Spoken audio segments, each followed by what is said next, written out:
जय श्री कृष्ण दोस्तों। हमारे पुराण में कुछ ऐसे ज्ञान छिपा हुआ है जिससे मनुष्य अपने दुर्भाग्य को भी अपने सौभाग्य में बदल सकता है।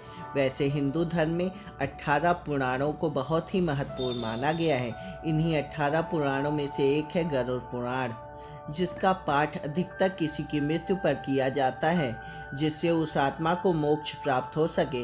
लेकिन इस पुराण में आत्मा के रहस्य के अलावा भी जीवन से जुड़े रहस्य छिपे हुए हैं। ये पुराण किसी भी वरदान से कम नहीं है जिन्हें प्राणियों के लिए वर्जित माना गया है, और फिर भी कोई इन्हें जाने अनजाने में करता है तो उसके बर्बादी निश्चित हो जाती है। और अगर कोई व्यक्ति पहले से ही बर्बादी का शिकार है तो इन 7 महत्वपूर्ण बातों का ध्यान रखकर अपने विनाश से बच सकता है। तो चलिए अब जानते हैं वो कौन सी 7 बातें हैं जिन पर हमें ध्यान देने की जरूरत है। गरुड़ पुराण के नीति सार में कहा गया है, शत्रुओं से निपटने के लिए सतर्कता और चातुर का सहारा लेना चाहिए। कुछ शत्रु हमेशा हमारा नुकसान करने में लगे रहते हैं। ऐसे में हम चातुरता नहीं दिखाएंगे तो हमें नुकसान उठाना पड़ेगा। इसमें बताया गया है किस तरह अपने शत्रुओं की पहचान करके उनकी योजना को समझकर अपनी कुटिल योजना बनानी चाहिए। यदि आप अमीर बनना चाहते हैं तो आप साफ सुथरे सुंदर कपड़े और सुगंधित कपड़े पहने। गरुड़ पुराण के अनुसार उनका सौभाग्य नष्ट हो जाता है जो गंदे वस्त्र पहनते हैं। ऐसे लोगों के पास लक्ष्मी नहीं आती और उनका धन नष्ट हो जाता है। ऐसा देखा गया है कि कुछ अमीर लोग भी गंदे कपड़े पहनते हैं और उनका धन भी धीरे धीरे करके शीघ्र ही नष्ट हो जाता है।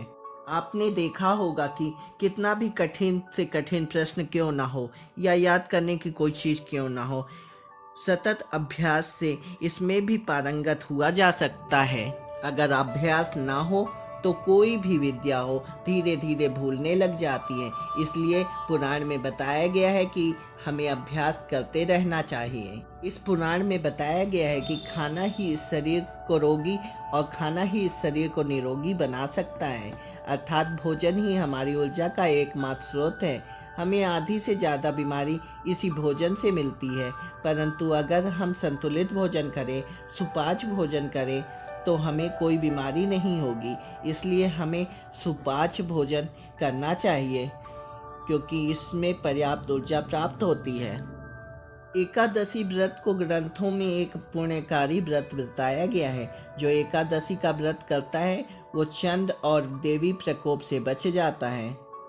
तुलसी का वर्णन सभी पुराणों में भली भांति से किया गया है। तुलसी का पौधा घर में रखने से नकारात्मक ऊर्जा नष्ट हो जाती है और घर में सौभाग्य आने लगता है, और विकास के जो रास्ते अवरुद्ध हो चुके होते हैं वह भी खुल जाते हैं। तुलसी का नित्य सेवन करने वाले प्राणी को कभी कोई रोग नहीं लगता।